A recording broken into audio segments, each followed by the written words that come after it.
intervention shares the priority areas collectively identified in CSIPM's input that we believe must be addressed through the policy recommendations on building resilient food systems.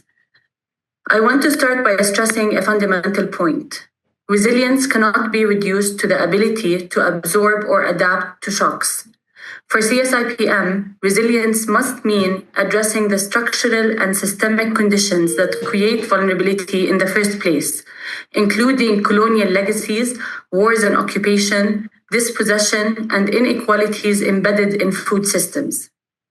This requires a human rights-based approach, grounded in the right to food and its indivisibility from other rights, including the right to seeds and the right to access, control, and use over land and natural resources, particularly for peasants and other people working in rural areas as recognized by UN DROP.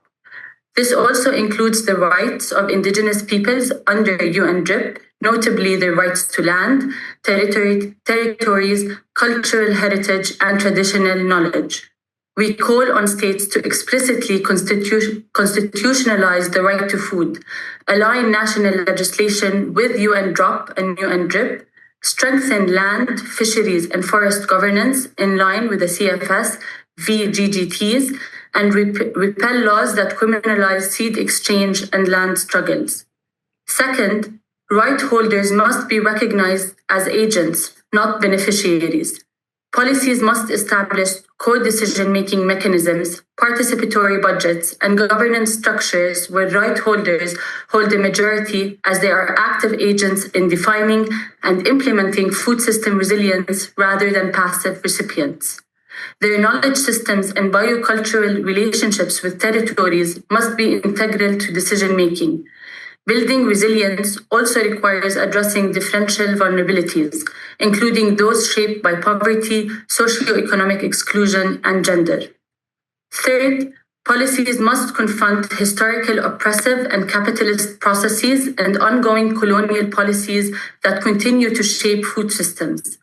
CSIPM denounces land, water, and ocean grabbing, land-based carbon trading, and private enclosure of seeds through patents, GMOs, and exclusive breeders' rights, and the financialization of food and agriculture.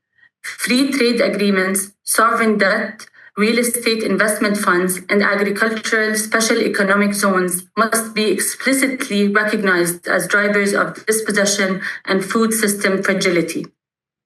This connects directly to the importance of local governance and food sovereignty. Strengthening local food policy councils, territorial markets, and local governance systems is essential for achieving equitable transformative resilience.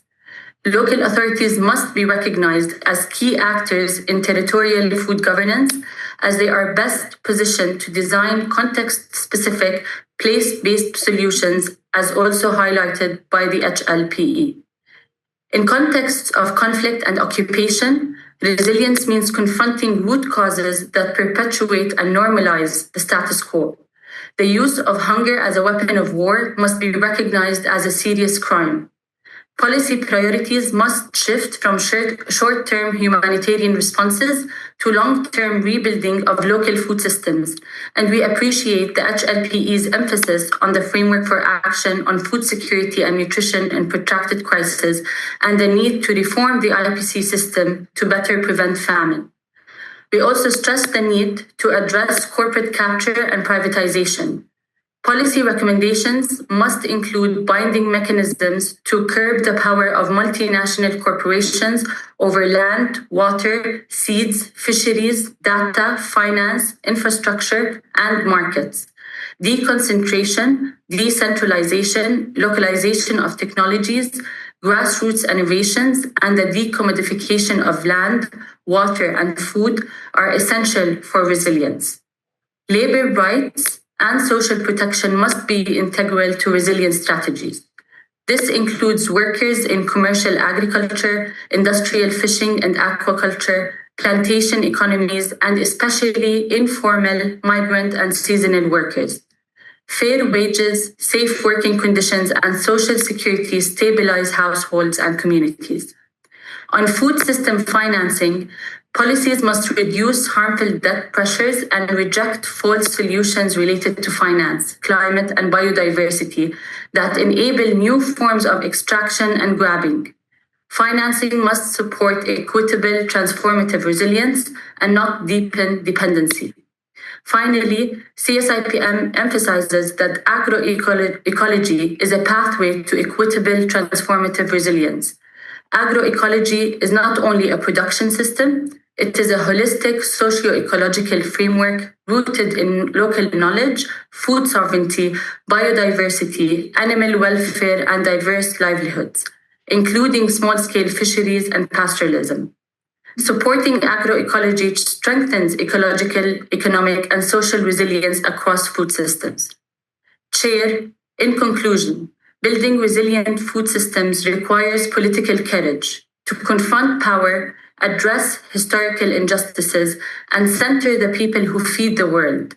CSIPM looks forward to working with the CFS, with member states and relevant mechanisms to ensure that these priorities are meaningfully reflected in the policy recommendations.